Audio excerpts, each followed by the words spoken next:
Assalamualaikum warahmatullahi wabarakatuh. Perkenalkan, nama saya Azalia Tahira dengan NIM 231102002 dari jurusan Sejarah Peradaban Islam semester 5. Pada kesempatan ini, saya akan menjelaskan pendekatan sejarah politik dalam Islam dengan fokus pada dua hal utama. Yang pertama, karakter kepemimpinan Nabi Muhammad SAW pada periode Makkah dan Madinah, termasuk faktor-faktor yang mempengaruhi corak kepemimpinan beliau di kedua periode tersebut. Yang kedua, saya akan membahas mengapa sistem Khulafaur Rasyidin tersebut muncul setelah wafatnya Nabi Muhammad SAW, meskipun tidak ada dalil eksplisit dalam Al-Quran maupun wasiat langsung dari Nabi. Melalui pembahasan ini diharapkan kita dapat memahami bahwa sejarah politik Islam berkembang secara dinamis sesuai dengan kondisi sosial dan kebutuhan umat.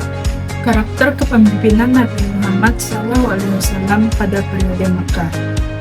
Pada periode Makkah, karakter kepemimpinan Nabi Muhammad SAW lebih menonjol sebagai seorang pemimpin moral dan spiritual. Fokus utama kepemimpinan beliau adalah pada penanaman nilai-nilai ketauhidan dan transformasi akhlak masyarakat Arab yang saat itu berada dalam kondisi jahiliyah. Dalam fase ini, kepemimpinan bersifat persuasif dan edukatif, di mana beliau lebih banyak memberikan keteladanan dalam kesabaran dan keteguhan prinsip di tengah tekanan hebat dari kaum Quraisy.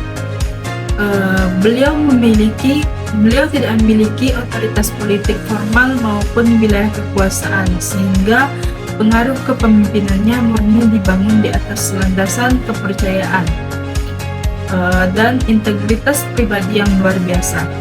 Faktor utama yang mempengaruhi karakter kepemimpinan di periode Makkah adalah kondisi sosial-politik umat Islam yang masih menjadi minoritas dan juga tertindas. Belum adanya identitas negara membuat fungsi kepemimpinan tidak memerlukan aspek hukum ataupun militer, melainkan lebih pada penguatan mental dan solidaritas kelompok kecil. Selain itu, wahyu-wahyu yang turun pada periode ini berisi tentang akidah atau keimanan, akhlak, dan dasar-dasar tauhid. Kemudian menekankan keesaan Allah dan pentingnya ilmu, kemudian penghiburan bagi Nabi dan peringatan akan hari akhir sebelum masuk ke hukum-hukum syariat yang lebih rinci di masa Madinah. Hal ini secara langsung membentuk pola kepemimpinan Nabi menjadi sosok pengayom spiritual yang menguatkan hati para pengikutnya di masa sulit. Kemudian karakter kepemimpinan Nabi Muhammad SAW periode Madinah. Memasuki periode Madinah, karakter kepemimpinan Nabi Muhammad SAW mengalami transformasi menjadi seorang kepala negara sekaligus panglima militer. Beliau tidak lagi memimpin komunitas agama tetapi memimpin sebuah entitas politik yang majemuk. Karakter kepemimpinannya ini sangat akomodatif dan strategis. Beliau mampu mengintegrasikan berbagai kepentingan kelompok, baik dari kaum muhajirin, Ansor maupun kelompok non-muslim di Madinah. Ketegasan dalam penegakan hukum dan kecerdasan dalam berdiplomasi melalui perjanjian-perjanjian internasional menjadi ciri khas utama kepemimpinan di fase ini. Faktor yang mempengaruhi perubahan karakter ini adalah terbentuknya kedaulatan wilayah dan adanya masyarakat yang plural. Keberadaan Madinah sebagai wilayah berdaulat menuntut adanya aturan main yang konkret, yang kemudian melahirkan Piagam Madinah. Sebagai konstitusi pertama, selain itu tuntutan untuk mempertahankan wilayah dari ancaman luar memaksa fungsi kepemimpinan berkembang ke ranah pertahanan dan keamanan. Wahyu yang turun di periode ini atau yang disebut dengan Madaniyah juga sudah mulai mengatur persoalan hukum sipil, pidana, dan tata negara yang menjadi panduan operasional bagi Nabi dalam menjalankan pemerintahan.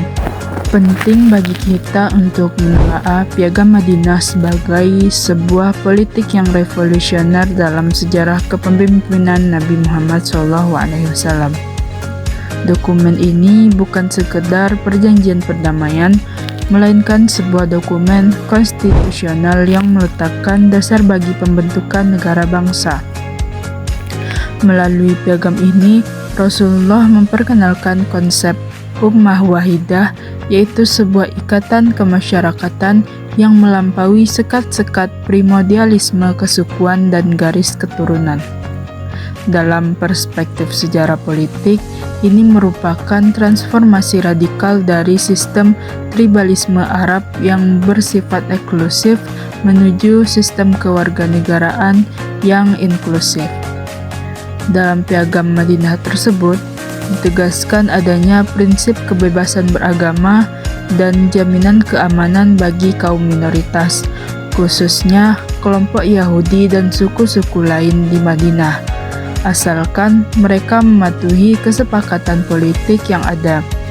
Hal ini membuktikan bahwa kepemimpinan Nabi di Madinah telah menerapkan asas supremasi hukum dan keadilan universal jauh sebelum teori-teori politik modern berkembang.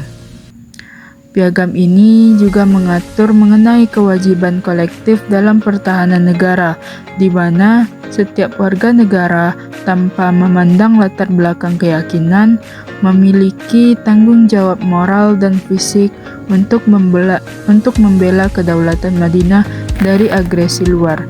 Secara historis, keberadaan Piagam Madinah merupakan bukti autentik bahwa pemerintahan Islam dibangun atas dasar konsensus sukarela dan kontrak sosial demi mewujudkan kemaslahatan publik yang luas.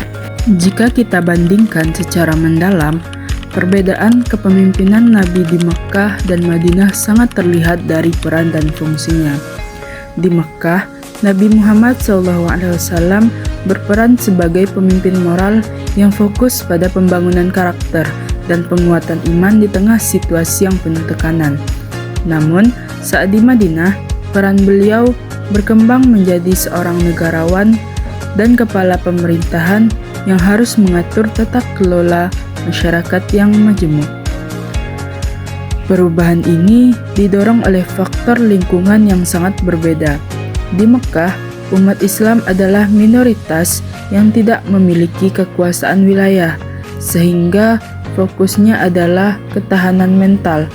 Sedangkan di Madinah, umat Islam sudah memiliki wilayah berdaulat, sehingga Nabi perlu menerapkan sistem hukum, diplomasi, dan pertahanan untuk menjaga keamanan negara. Singkatnya, periode Makkah adalah masa penanaman nilai, sedangkan periode Madinah adalah masa penerapan nilai dalam sistem kenegaraan. Yang kedua itu bagaimana sistem pemerintahan Khulafaur Rasyidin itu muncul. Pasca wafatnya Nabi Muhammad merupakan sebuah ijtihad politik terbesar dalam sejarah Islam. Meskipun tidak ditemukan dalil tekstual yang secara spesifik menunjukkan nama atau bentuk pemerintahan tertentu dalam Al-Quran maupun wasiat Nabi. Sistem ini lahir karena adanya kebutuhan mendesak untuk menjaga persatuan umat dan kelangsungan dakwah. Secara sosiologis, ketiadaan wasiat atau penunjukan langsung dari Nabi Muhammad SAW merupakan sebuah pendidikan politik agar umat Islam belajar menentukan nasib dan pemimpin mereka sendiri melalui proses musyawarah. Sistem ini muncul sebagai respon terhadap kekosongan kekuasaan yang sempat memicu ketegangan antara kaum Muhajirin dan kaum Ansor. Para sahabat menyadari bahwa meskipun posisi Nabi sebagai Rasul tidak dapat digantikan, posisi beliau sebagai kepala pemerintahan harus tetap ada demi menjaga ketertiban sosial. Oleh karena itu, prinsip-prinsip umum dalam Al-Quran tentang musyawarah dan keadilan diterjemahkan secara kreatif oleh para sahabat menjadi sistem kekhalifahan. Dengan demikian, Khulafaur Rasyidin adalah model pemerintahan yang sah secara konsensus atau ijma karena didasarkan pada prinsip kemaslahatan umum atau maslahah mursalah demi menghindari perpecahan internal umat Islam pada masa itu.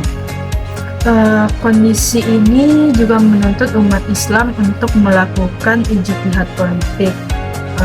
Para sahabat menyadari bahwa kepemimpinan harus segera ditetapkan untuk menjaga persatuan umat dan mencegah konflik. Melalui proses musyawarah ini yang berlangsung di Saqifah Bani Sa'idah, akhirnya Abu Bakar As-Siddiq dipilih sebagai pemimpin pertama umat Islam. Dari sinilah muncul sistem Khulafaur Rasyidin, yaitu kepemimpinan para khalifah yang menggantikan peran Nabi dalam urusan pemerintahan, namun tidak dalam kenabian. Penting untuk dipahami bahwa sistem Khulafaur Rasyidin bukanlah sistem yang ditetapkan secara teks keagamaan, melainkan hasil dari kebutuhan historis dan sosial politik umat pada masa itu. Sistem ini lahir dari semangat musyawarah, keadilan, dan amanah, dan juga tanggung jawab terhadap umat. Oleh karena itu, Khulafaur Rasyidin dapat dipahami sebagai model kepemimpinan ideal berdasarkan nilai, bukan sebagai bentuk sistem yang bersifat mutlak dan tidak dapat berubah. Jadi, kesimpulan dari pembahasan kita hari ini adalah yang pertama, gaya kepemimpinan Nabi Muhammad SAW itu sangat fleksibel. Beliau bisa menjadi guru spiritual yang sabar saat di Mekah, tapi juga menjadi kepala negara yang tegas dan cerdas saat di Madinah. Perubahan ini terjadi karena menyesuaikan dengan kondisi umat dan tantangan zaman yang berbeda. Yang kedua, yaitu sistem Khulafaur Rasyidin muncul sebagai bentuk kedewasaan politik umat Islam. Meski tidak ada wasiat tertulis, sistem ini lahir dari hasil musyawarah para sahabat untuk mengisi kekosongan pemimpin. Ini membuktikan bahwa dalam Islam, urusan memilih pemimpin adalah tanggung jawab umat melalui diskusi dan kesepakatan demi kebaikan bersama. Mungkin hanya itu yang dapat saya sampaikan. Semoga video ini bermanfaat bagi kita semua. Sekian dari saya tutup dengan wabillahi taufiq wa hidayah. Wassalamualaikum warahmatullahi wabarakatuh.